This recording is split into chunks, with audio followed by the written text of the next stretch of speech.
There is a truth that we, creatures of light and concrete, often choose to forget.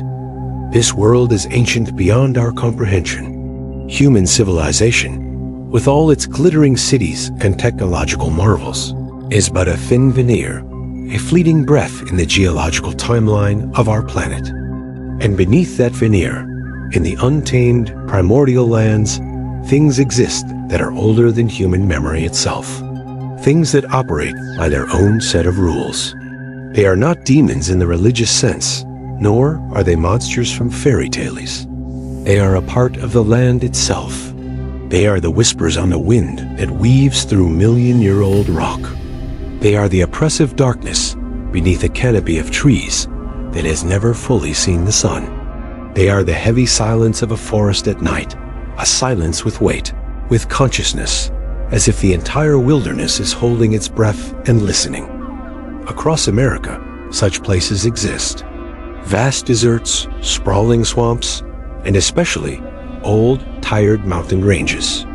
And perhaps no place in North America carries the weight of time and dark secrets more than the Appalachian Mountains. These are not the sharp, majestic peaks of the Rockies. The Appalachians are older, more worn down, covered in a seemingly endless blanket of dense forest. They are one of the oldest mountain ranges on Earth, formed 480 million years ago. These mountains have witnessed continents rise and fall, and the emergence and extinction of countless species known to us only through fossils. They were here long before the first humans set foot on this land, and they hold a deep memory. This is especially true in its heartland, the state of West Virginia, a land of savage beauty and extreme isolation. It is a place where modern paved roads quickly give way to winding dirt tracks, snaking deep into forgotten valleys, places known as hollers. In these hollers, small communities have existed for generations, cut off from the outside world. They carried with them the traditions, the songs, and the fears of their ancestral lands in Scotland and Ireland. Those fears took root in this new soil, blended with the native mysteries of the land, and transformed into a unique and terrifying folklore. Those who grow up here are raised on warnings, on taboos whispered from one generation to the next. Do not go into the woods after sundown. Do not whistle at night, for you will call upon things that should not be called. If you hear someone call your name from deep within the forest, never answer. If you see a deer walking on its hind legs, you close your eyes and you pray. To an outsider, this is superstition. But to those who live there, these are rules for survival. They understand that humanity is not the master of these woods. We are merely guests, tolerated for a time. And our story today comes from one of those guests. One who broke one of the oldest rules. Our protagonist is Caleb. Today, he is a middle-aged man living in a noisy city, surrounded by the lights and sounds of humanity. He has a stable job, a normal life.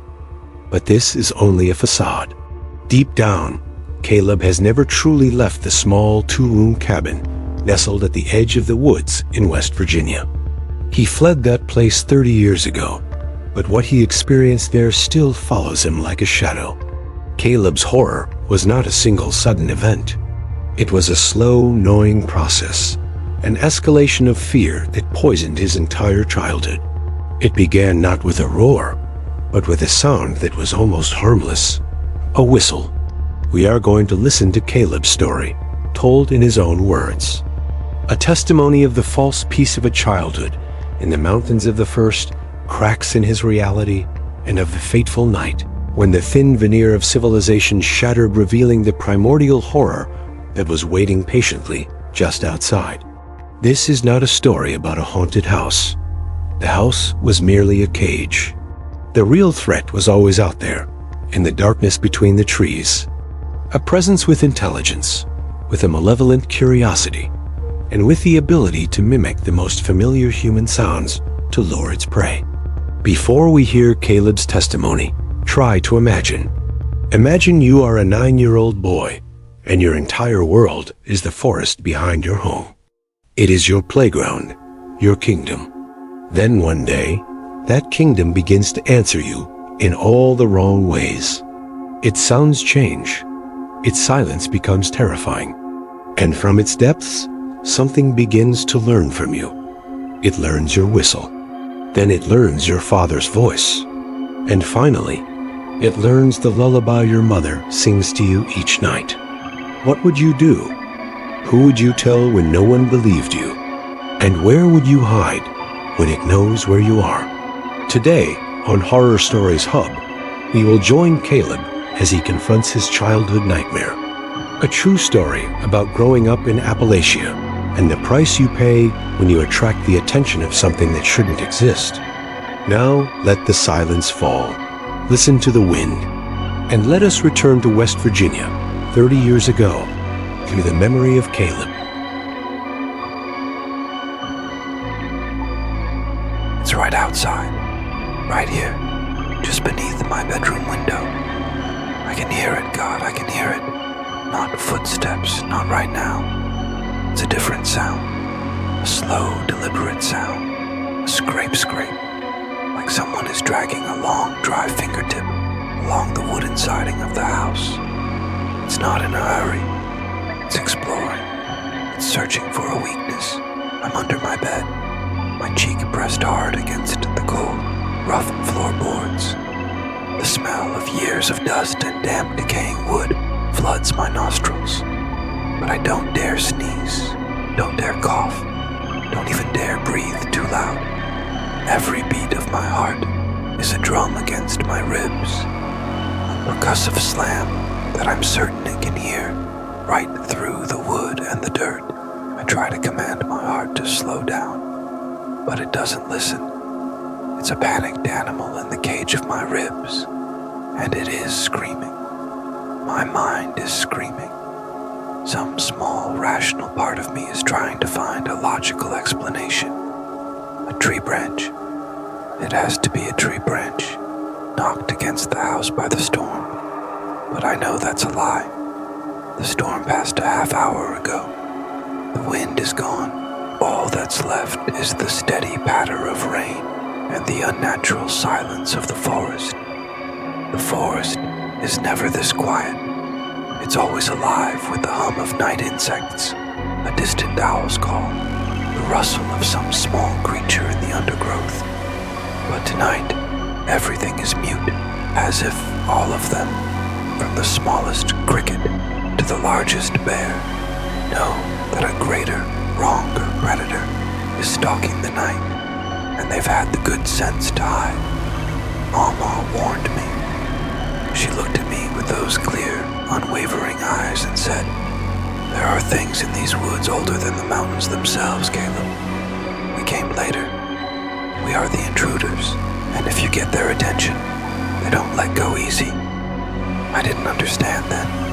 How could a 9-year-old boy understand the weight of those words? They were just ghost stories, meant to keep me from wandering too far. But now, lying here, curled in the darkness, I understand. I got its attention, and it has come to collect. The scratching stops. The sudden silence is somehow worse than the sound that came before it. I hold my breath, straining my ears. My heart seems to pause. Is it gone? Did it give up? A foolish, fragile sliver of hope flickers inside me. I wait, counting seconds that stretch into eternity. 10 seconds, 20, 30. Nothing. Just the rain. Maybe I imagined it all. Maybe the stress of the storm and Mama's stories created a monster in my head. And then the whistle returns. This time, it's not distant. It's right outside my window. So clear, it's as if it's standing with its lips pressed against the glass. That melody, the painfully familiar melody of the lullaby my mother sings to me when I can't sleep. All the pretty little horses. But it's wrong. It's all wrong. The notes are hideously elongated, off-key, wavering as if produced from a throat with no vocal cords. Just air forced through a dry, narrow crack. It has none of the warmth of my mother's voice. This is cold. It's mocking. It knows what that song means to me. It knows it's a symbol of safety, of love, and it is twisting it, turning it into a thread. I press my hands over my ears, but the sound seems to bore right through my skull. I can feel it vibrating in my teeth. Tears begin to stream from my eyes, hot and silent. This isn't just an animal. Animals don't do this. Animals don't understand psychological cruelty. This is something intelligent, an alien and malevolent intelligence. I hear a soft squelch on the wet ground outside, and the whistling moves. It travels around to the side of my room, the wall my bed is pushed against. I can feel its presence through the thick log wall. A coldness radiates from the wood, as if it's leaching all the warmth out of the room. And then it speaks, in my mother's voice. "Caleb, open the door for me, sweetie. I forgot my key." A ragged, hoarse whisper, right through the wood. The voice is almost perfect. Almost. But it's hollow. It's like a recording being played back, lacking the subtle overtones that make up a human voice. And I know my mom and dad aren't back. They went into town. They won't be back until morning. "Go away," I whisper, the sound catching in my throat. "You're not my mother." There is a moment of silence outside. Then I hear a sound that turns my blood to ice. A chuckle. A small, dry, satisfied chuckle. It knows I'm here. It knows I'm afraid. And it's enjoying this. I do something reckless. I have to know what it is. The fear of the unknown is worse than the truth. I slide out from under the bed, moving as slowly as a snail, making no sound. I inch myself to the corner of the room, where I can see the window through the gap between the wardrobe and the wall. My heart is a frantic bird, beating against my ribs. Slowly, millimeter by millimeter, I raise my head, and I see it. Not all of it. Thank God for that. I only see part of its reflection in the rain-streaked glass. Not a face, a shape, a silhouette that is impossibly tall, thin as a dead branch, standing motionless in the rain. But it isn't its height that terrifies me. It's the way it moves. It sways slightly from side to side, an unnatural, jerky motion, like a marionette with its strings cut, and on its small, indistinct head, I see something pale. I can't make it out clearly, but it looks like a patch of white bone showing through dark, bark-like skin. I pull my head back in a flash, my heart exploding in my chest. I saw it, and I wish I hadn't. I scramble back under the bed, back to my flimsy sanctuary, and curl into a ball. The whistling has stopped. The voice is silent, but I know it's still there, standing in the rain, swaying and watching, waiting. I don't know what it's waiting for. Maybe for me to make a mistake, for me to scream, or maybe it's simply waiting for morning to understand the horror of that night, of that warped and twisted whistle. You have to understand the world it violated. You have to understand the peace it ripped to shreds. Because before the dead silence, my world was full of sound. Before the lurking darkness, my world was full of light. My childhood had no paved streets or neon lights. My world was defined by two things: my family's log cabin and the endless ocean of forest that surrounded it. Our home wasn't large, just 2 bedrooms and a living room that flowed into the kitchen, built by my grandfather's own hands from the pines that grew on this very land. Its smell is etched into my memory, the sharp scent of pine resin that would bake out of the walls on hot summer days, the smell of wood smoke from the stone fireplace that was always smoldering in the winter, and the dark, potent aroma of the coffee my father brewed every single morning before dawn. It was the smell of safety, the smell of home, and surrounding that home was the forest. To a young boy, it wasn't a scary place. It was a kingdom, a boundless playground with no fences and no rules. I knew every deer trail, every old oak where the squirrels nested, every bend of the clear, cold creek where I'd spend hours turning over rocks to find crawdads. In the daytime, the forest was a symphony of life. Sunlight filtered through the thick canopy, creating dancing spotlights on the floor of decaying leaves. The staccato drumming of a woodpecker echoed like a drum roll. The wind sighing through the leaves sounded like waves on a distant shore. I once believed I knew every sound in that forest. I once naively believed that the forest was my friend. Our lives moved to the rhythms of nature and my father's work. My dad was a coal miner, a quiet, sturdy man with calloused hands and a fine layer of coal dust that seemed to have settled into the lines of his skin, never to be fully washed away. Every day he descended deep into the earth, and every evening, the sound of his heavy boots on the wooden porch was the sweetest sound in the world. It meant he was home safe. It meant my family was whole again.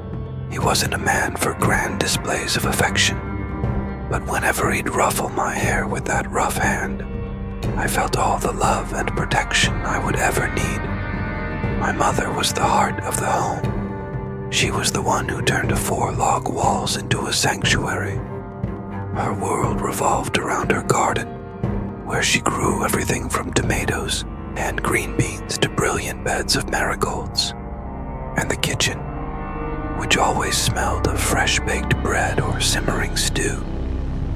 She had a clear, sweet singing voice, and she would often sing old hymns while she worked.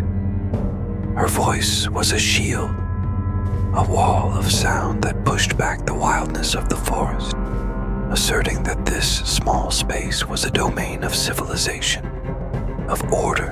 And then there was Mama, my grandmother. If my mother was the heart of our home, Mama was its soul. She was a part of the mountains themselves. She'd grown up here, as had her mother and her mother's mother before her. She didn't read many books, but she could read the sky to know when a storm was coming. She could read the tracks in the woods to know what animal had just passed, and she knew stories. Stories that she said weren't for entertainment. They were instructions.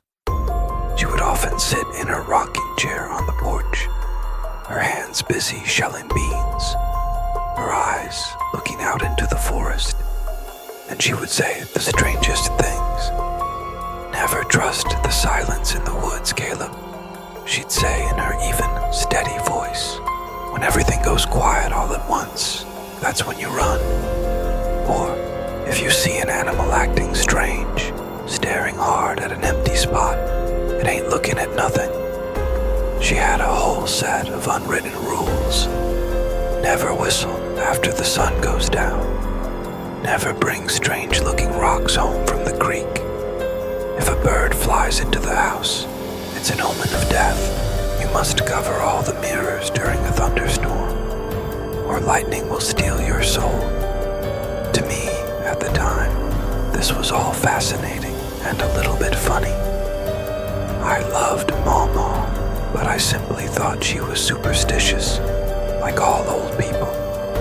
It was a heritage from the old country, the folklore our Scots-Irish ancestors had carried with them across the ocean. They were relics of a bygone world, no longer relevant in modern times. Or so I thought. I didn't know that in these ancient woods, time doesn't move in a straight line. Here, the old world and the new world exist side by side, and sometimes the veil between them wears terrifyingly thin. I remember one particular summer evening when that feeling of peace seemed to crystallize. so perfect it almost hurt my heart. I was about 8, sitting on the porch steps, trying to whittle a small boat from a piece of scrap wood. My father sat nearby, meticulously cleaning his hunting rifle. My mother was in the kitchen, her soft humming mixing with the sizzle of something frying in a pan. Ma was in her rocker, swaying gently, her eyes half closed. The air was thick with the scent of honeysuckle and damp earth from an afternoon shower. The cicadas buzzed in an endless chorus. That was my world. An orderly, predictable world. A world where every sound had a source, and every shadow had a corresponding shape. A world built on a foundation of solid, dependable things. I didn't know that foundation was about to crack. I didn't know that the symphony of cicadas and my mother's singing was about to be silenced by a new terrible melody waiting in the wings to be performed. Peace, I've learned, is like an old pane of glass. It looks solid until you notice the hairline fractures running across its surface. At first, you can ignore them, but once you've seen them, you can never unsee them. And you know that it is only a matter of time before the right amount of pressure shatters everything. The first crack in my world appeared on a late autumn afternoon, the kind of day where the air is crisp and cool, and the sunlight has a thick, golden quality, like honey. The sky was an almost painful shade of blue. It was a perfect day, one of the last before the gray Appalachian winter would settle in. I was 9 years old, playing in my favorite spot, right at the edge of the forest, where the big trees started to give way to brush. It was close enough to the house to hear my mother's call, but far enough away to feel like a real explorer. I was busy building a fort from fallen branches and brilliant red maple leaves, completely lost in my own imaginary world. That's when I heard it for the first time. A whistle. It wasn't the song of a cardinal or the call of a mockingbird. I knew all the bird calls. This was different. It was a single note, high, clear, and long, repeated with perfect precision. Fwee, fwee, fwee. It had a mechanical monotony to it, but also an unmistakable musicality. A child's curiosity immediately took over. Maybe it was another kid from a neighboring farm, though I'd never seen anyone else play in these woods. Maybe it was my dad, home early and playing a trick on me. Without a trace of fear, I smiled. A new game. I pursed my lips and did my best to imitate the sound. My own whistle was weaker and more wavering, but I managed to copy the note. I sent my call out into the woods and waited for a reply. And then, the strangest thing happened. The forest fell silent. I don't just mean it got quieter. I mean it went completely mute, instantly, as if someone had just flipped a giant switch. The chattering of birds abruptly ceased. The rustling of squirrels in the canopy vanished. Even the sound of the wind seemed to die in the branches. Every sound of life was erased in a single moment. All that was left was the echo of my own whistle in a dead, suffocating silence. For the first time in my life, I felt uncomfortable being alone in the woods. The fine hairs on the back of my neck stood up. I had the distinct, unmistakable feeling of being watched, not by a deer or a rabbit, but by something that was truly listening. I didn't wait for another reply. I abandoned my half-finished fort and ran all the way home, my young heart hammering against my ribs. I burst into the house breathing hard and found Ma in the kitchen peeling apples. I told her everything, still more excited by the strangeness of it all than I was afraid. I told her about the whistle and how I had whistled back. Ma's face changed.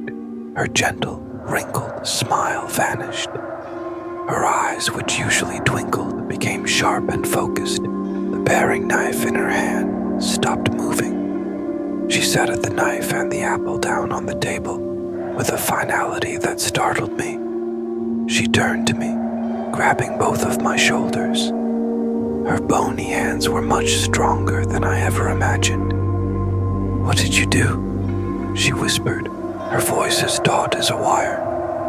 "Caleb, you answered it." "I just whistled back," I stammered. The color drained from her face, leaving it as pale as a sheet. "Oh, Lord, have mercy, child," she said, and for the first time I heard real, genuine fear in her voice. "You never answer. Do you understand me? You never, ever answer what calls you from those woods. You've let it know you're listening. You've opened a door." After that day, my world began to subtly change. My parents noticed nothing. To them, everything was the same. But I knew. I could feel it. The presence I had felt at the edge of the woods that day didn't seem to leave.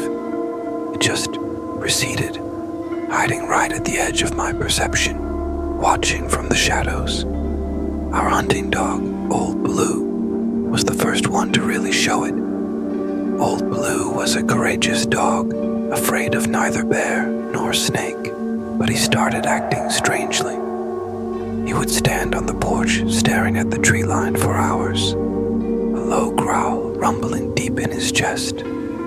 The hackles on his back would be raised, but he wouldn't bark. He'd just stare, and sometimes he would tremble.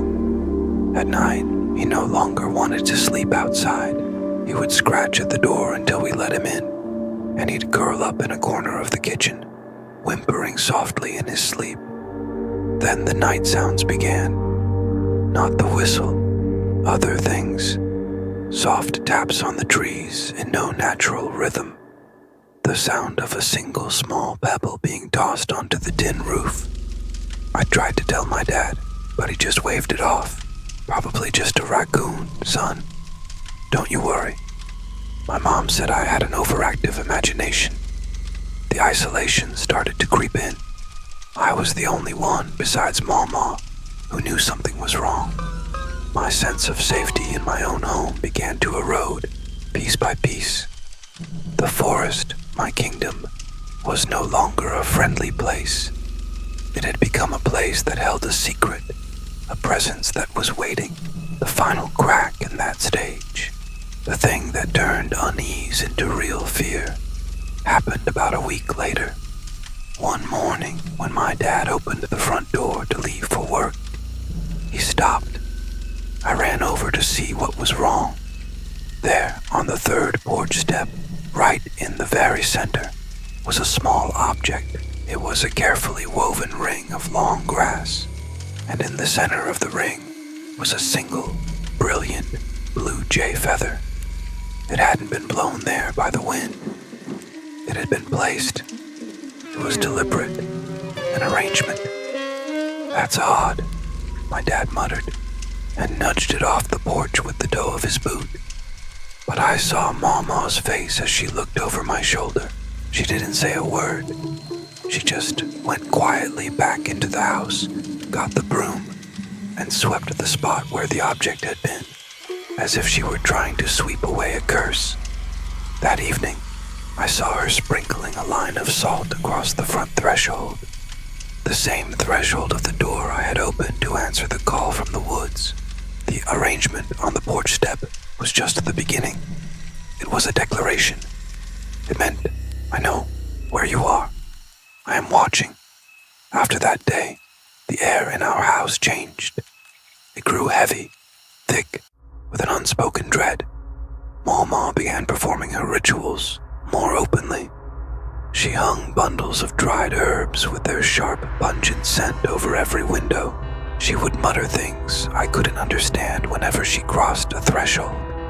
Instead of making me feel protected, her actions only magnified my fear.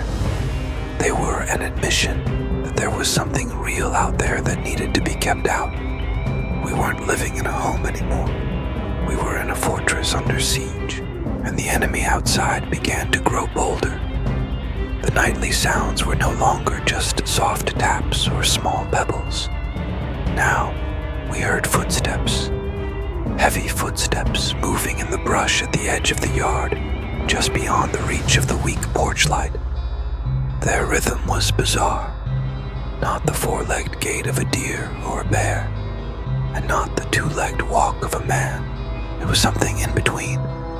A heavy, uneven, dragging shuffle of something large, trying and failing to move quietly.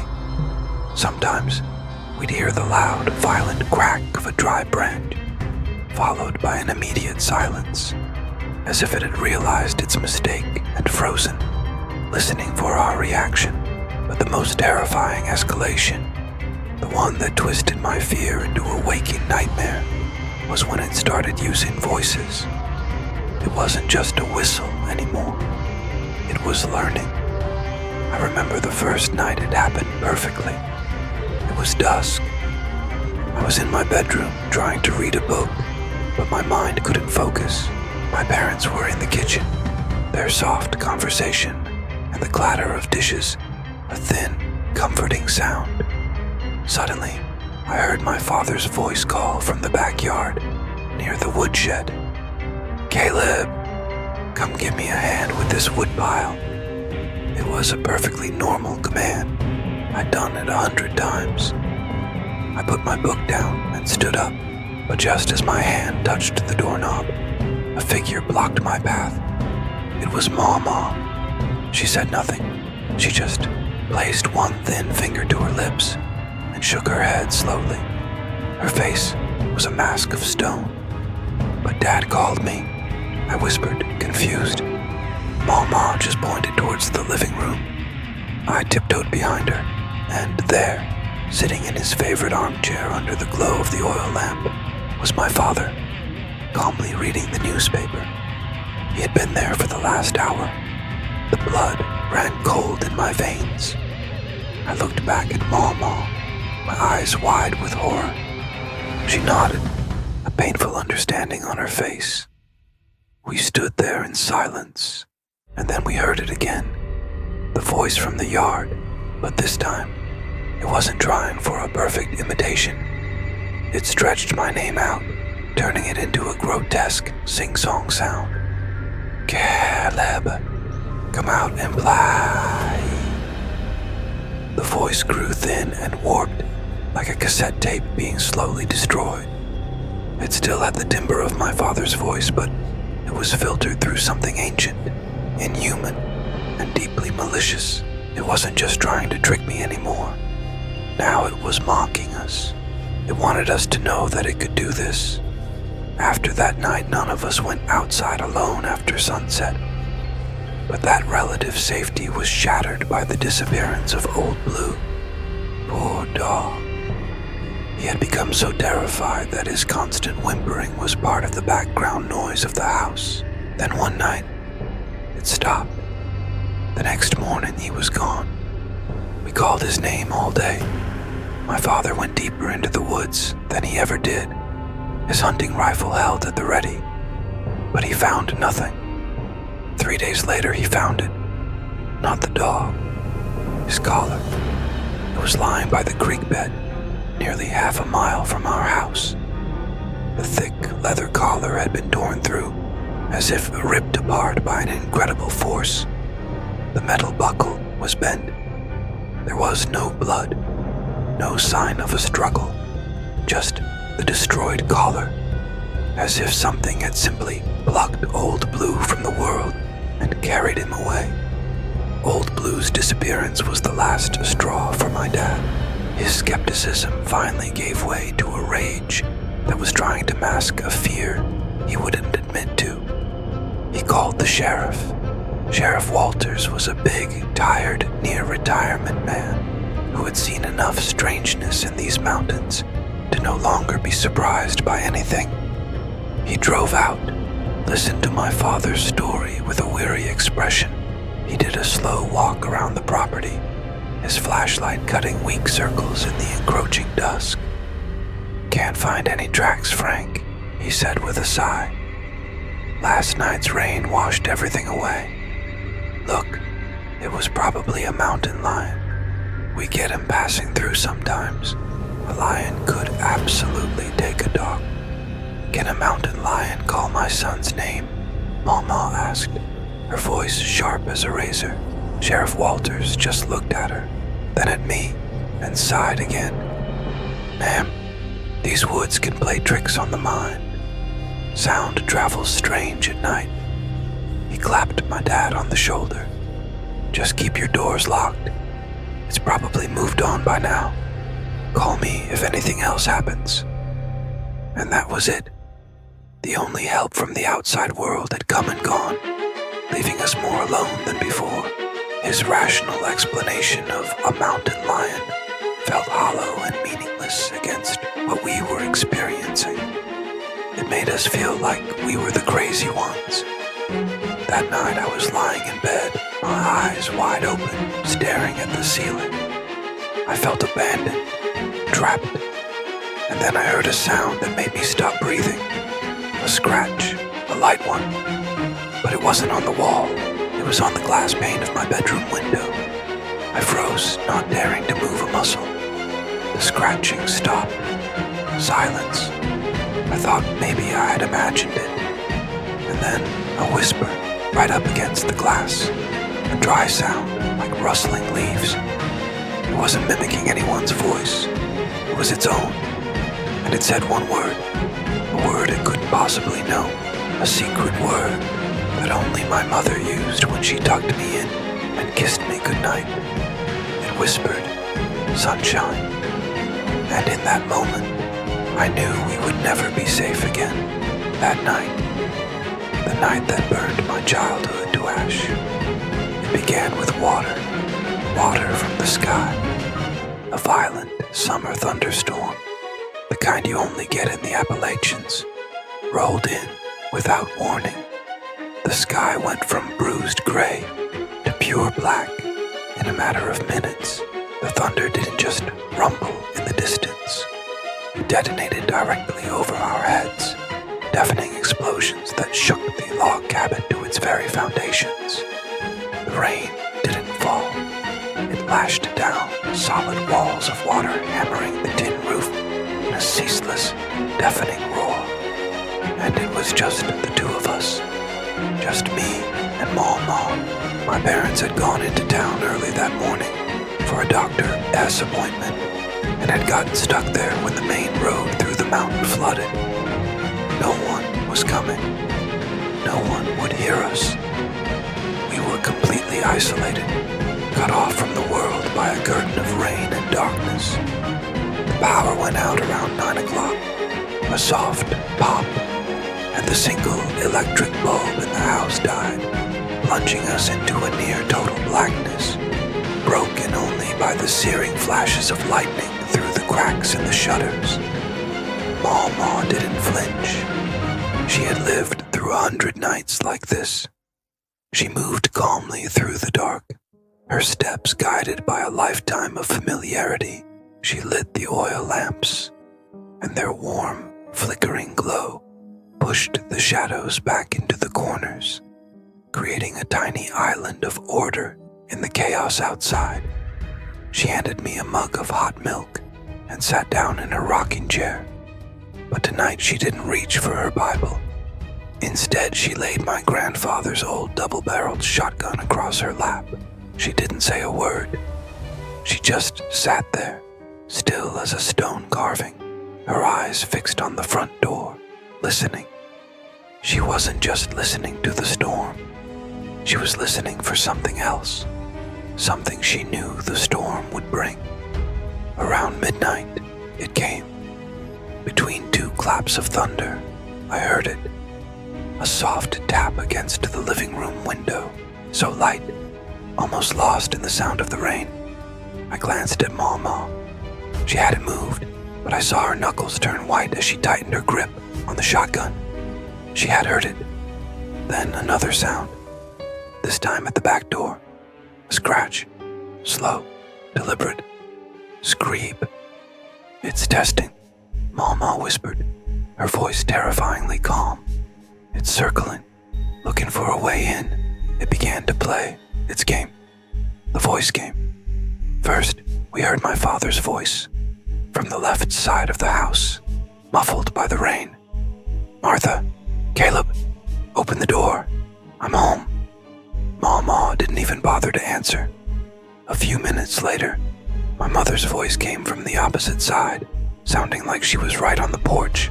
"My God, it's cold. Let me in, you two." I was shaking, even knowing it was fake. The perfection of it was horrific.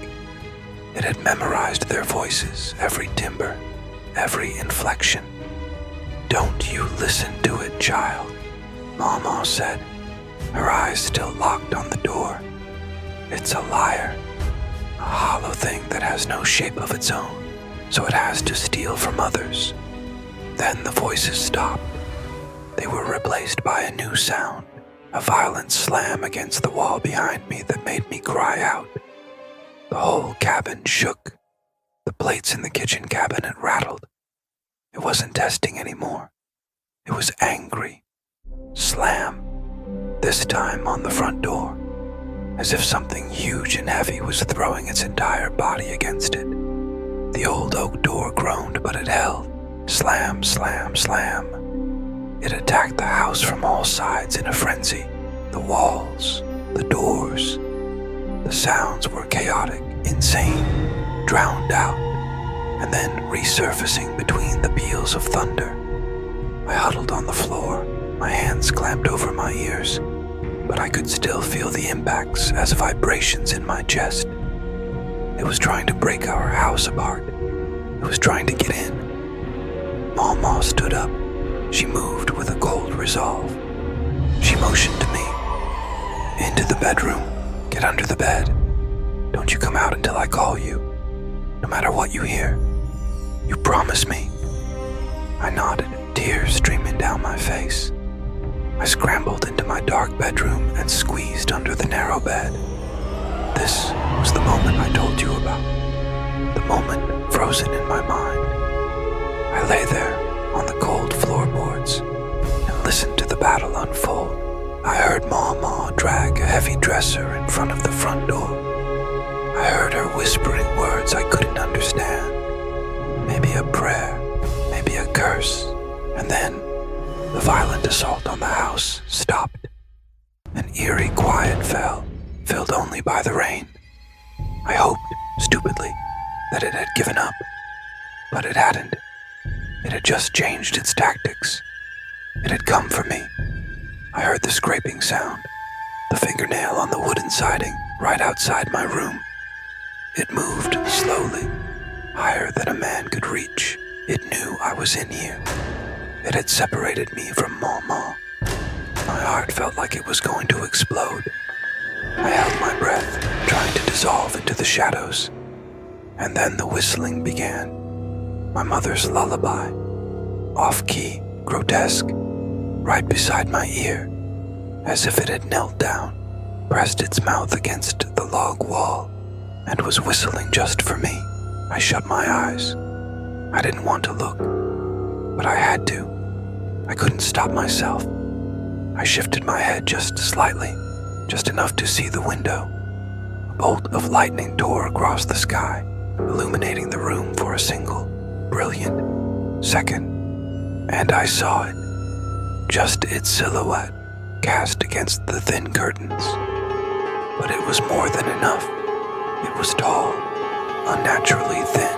Its head was too small for its body and lolled to one side at a broken angle, as if its neck was snapped.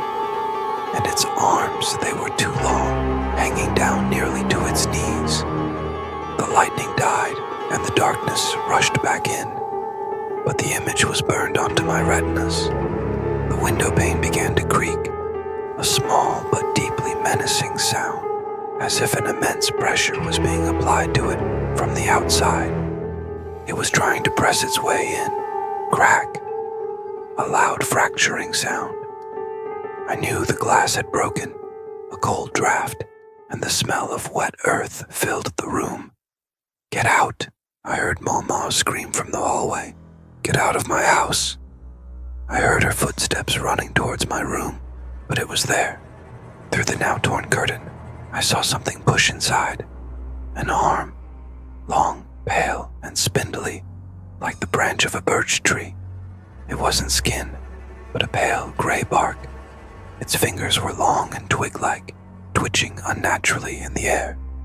I screamed, a silent, strangled scream, trapped in my throat by pure terror. The arm retracted, and then a deafening crash as it used its shoulder or its body to smash through the rest of the window. Wood and glass exploded into the room. The curtain was ripped away. Framed in the shattered window stood my nightmare. Lightning flashed again, and this time I saw it more clearly. It had no face, just a smooth, pale, blank space, like a fungus growing on a tree, and it was starting to climb through. But before it could get inside, a deafening boom tore through the house. The sound of Mama's shotgun. The muzzle flash lit up the hallway for a millisecond. The acrid smell of gunpowder instantly flooded my senses. The creature in the window recoiled. It let out a scream. A sound I will never forget until the day I die. It wasn't the scream of an animal or a man. It was a high-pitched, piercing shriek, like metal being torn apart, full of agony and an ancient, terrible rage. It stumbled backwards, disappearing from the window frame. I heard a heavy thud outside, followed by the sound of breaking branches as it crashed, panicked and clumsy, back into the darkness of the woods. Its scream faded, growing fainter and fainter, until there was nothing left but the rain, the distant thunder, and the ringing in my ears. Then silence. Just silence. Silence. That's what I remember most after the scream. A heavy, almost solid silence, broken only by the steady drumming of the rain outside and a high-pitched ringing in my own ears. The acrid, pungent smell of gunpowder was overwhelming, filling the air, stinging my nose and the back of my throat. For a moment that stretched into an eternity, nobody moved. The entire universe seemed to have come to a halt. I don't know how long I lay under the bed. Maybe it was only seconds. Maybe it was minutes. Time had lost all meaning. My world had shrunk to this dark, cramped space, and the smell of dust, fear, and cordite. Finally, I felt a gentle hand on my back. I flinched, a terrified whimper escaping my throat. "It's safe, child," a hoarse voice whispered. It was Mama. "It's gone. Come on out now." I slowly crawled out. The room was a wreck. Shards of broken glass glittered on the wood floor like vicious diamonds. The window frame was torn, the shredded curtain flapping in the cold, damp wind that now blew freely into the room. And standing in the hallway, illuminated by the flickering oil lamp, was Mama. She didn't look like a hero. She looked small, fragile, and older than I had ever seen her. The heavy shotgun drooped in her hands, its barrel still smoking. Her face was ashen, but her eyes still burned with a stubborn fire. She wasn't looking at me. She was staring at the broken window, out into the darkness, as if she still couldn't believe it was truly gone. She was standing guard, an old soldier at her post. I couldn't speak. My throat felt like it was locked shut. I just stumbled forward and wrapped my arms around her, burying my face in her old dress that smelled of mothballs and cedarwood. She patted my back softly. We didn't say anything.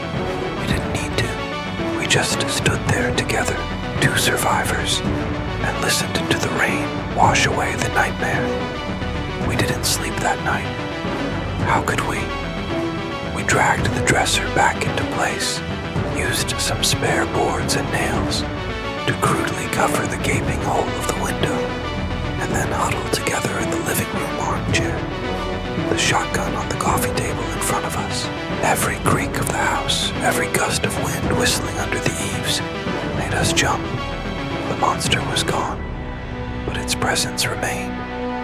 It had left a scar on the house and on us. It had taught us that these wooden walls were no sanctuary. They were just a fragile cage. The dawn came. The weak, gray light of morning slowly crept into the house, and for the first time, it brought no sense of hope. It only served to illuminate the devastation more clearly. The shattered window, the deep, unmistakable gouges in the exterior log walls, far too high for any bear to reach. And on the damp ground beneath my window, there was a large, trampled patch of leaves and mud where it had fallen. There were a few splashes of a dark, almost black liquid on the leaves, but as the rain let up, it was quickly washed away. There was no body. There were no clear tracks left behind. My parents got home around 9 that morning. The road had cleared. I saw their pickup truck making its way up the dirt road, and a fleeting sense of relief was immediately followed by a new wave of dread. How could we possibly explain this? We didn't have to explain much. The looks on their faces as they stepped inside and saw the chaos said everything. My mother gasped, her hand flying to her mouth. My father, my calm, strong father, his face went white. He walked from room to room, looking at the damaged door, the scratched dresser, and finally, my bedroom window. He touched the gouges on the outside wall, then stared at the churned up earth. He didn't say a word. His final wall of skepticism had been shattered. All that was left was the horrifying truth. Not many words were spoken that day, only actions. My dad didn't go to work. He took the thickest boards he could find and nailed my window shut, not just repairing it, but sealing it. My mother tried to clean, but she couldn't stop shaking. The real conversation happened that evening. The 4 of us sat around the kitchen table. It was Ma who spoke first. "We have to leave," she said, her voice leaving no room for argument. "It's wounded. It will be angry. And it has marked this place. It will be back." My father, for the first time in his life, didn't argue with her. He just stared down at his calloused hands and nodded slowly. "You're right," he said, his voice hoarse. "We can't stay here." My mother began to cry, silent tears tracking paths down her cheeks. "But this is our home," she whispered. "Where will we go?" "Anywhere but here," my father answered, and he looked up, meeting my eyes. "Nothing is more important than keeping this boy safe." We didn't back. We fled. 2 days later, a small moving truck arrived. We loaded only the barest essentials. Clothes, a few keepsakes, important papers. We left the chairs, the tables, the beds. We left my mother's garden, my father's tools, Mama's rocking chair. We left an entire life behind. It felt like an amputation, cutting away a part of our past because it had become poisoned. The last time I saw the cabin, it looked small and lonely amongst the trees. The boards over my window looked like a bandage over a terrible wound. As the truck started to roll down the dirt road, I didn't cry. I had no tears left. I just felt a cold, hollow emptiness. I had survived the attack, but the boy named Caleb, the one who loved the forest and believed in the safety of his home, had died that night. Something else, something more fearful and watchful, was born from the wreckage, and it has followed me ever since. We never went back, not once. After we got to Ohio, my parents sold that land to a timber company for next to nothing. They just wanted to sever the connection. We built a new life, a normal life. My father got a job in a factory. I went to school, grew up, made friends, eventually moved to the city. We tried. God knows we tried to bury it. We never spoke of what happened. Not because we wanted to forget, but because we couldn't. It was like a silent agreement. If we didn't give it a name, maybe it wouldn't find us here. But it was always there, in the quiet moments, in the way my mother would jump at any strange noise in the night, in the way my father would sit for hours, staring out the window on stormy nights. And in me, it's in me every single day. I live in an apartment on the 15th floor. The sound of the city never stops. The wail of sirens, the squeal of brakes, the constant, dull roar of millions of people. I chose to live here for that reason. Silence terrifies me, especially the silence of nature. I can't go camping. I don't hike in the woods. The smell of damp earth and decaying leaves makes me physically sick, and I cannot stand whistling. A cheerful tune whistled by someone on the street is enough to make my heart seize up and a cold sweat break out on the back of my neck. Sometimes I wonder about the cabin. Maybe the timber company tore it down, or maybe it's still standing, being swallowed by the trees and vines, rotting slowly back into the earth. And sometimes, on the worst nights, I wonder if something is still there, pacing in the woods, circling an empty house, listening, waiting for an answer it never gets anymore. Did it ever find another family? Did some other child hear a whistle and, in their innocence, answer back? That thought, more than anything, is why I'm telling this story. This isn't a ghost story for entertainment. This is a warning. My mama knew the truth. There are old rules in this world, rules born not of superstition, but of the bitter experience of countless generations who faced what hides in the shadows. Those rules exist for a reason, and one of the most important is this: you never, ever answer what calls you from the woods. We extend our deepest thanks to Caleb for sharing his terrifying and deeply personal story with us. His experience is a chilling reminder that not all shadows can be banished by the light of reason and modern science. Caleb's story is not unique. Throughout the remote corners of the Appalachian Mountains, from Georgia to Maine, countless similar tales exist. Stories of the Whistler, of voice mimics, of entities called by different local names, but all sharing one common trait. They exist on the periphery of our world, and they are dangerously curious about us. The modern world often dismisses these accounts as folklore, the product of isolation and overactive imaginations. But perhaps we have become too arrogant. Perhaps what we call folklore is actually an oral survival guide, a database of threats that our ancestors understood far better than we do. Consider Mawmaw's warning, the very core of this story: do not answer. Why not? Perhaps the act of answering is more than just making a sound. It is an acknowledgement. It is a communication. It is an invitation. Imagine these entities exist in a parallel space, right at the edge of our perception. They can sense our presence, but only vaguely. They call out, they whistle, they toss small stones into our world, like a child poking a stick into an anthill to see what happens.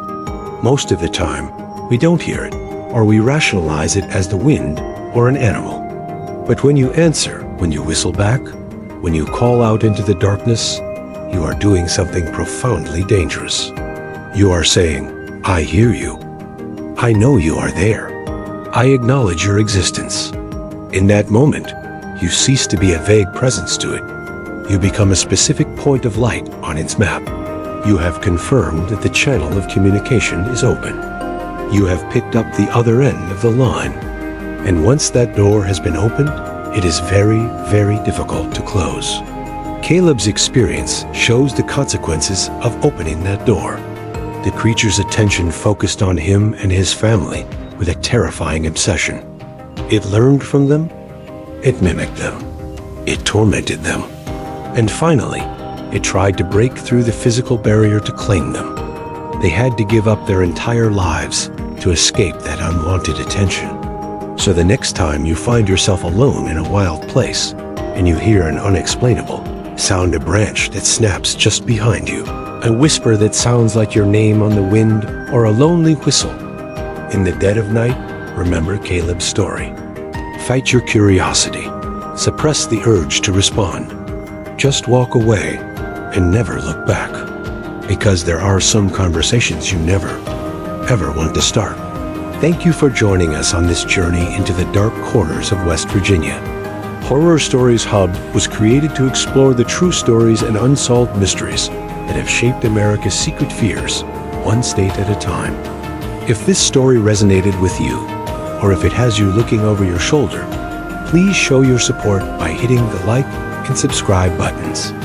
And don't forget to ring the notification bell so you never miss an episode. We read every comment, and we want to hear from you.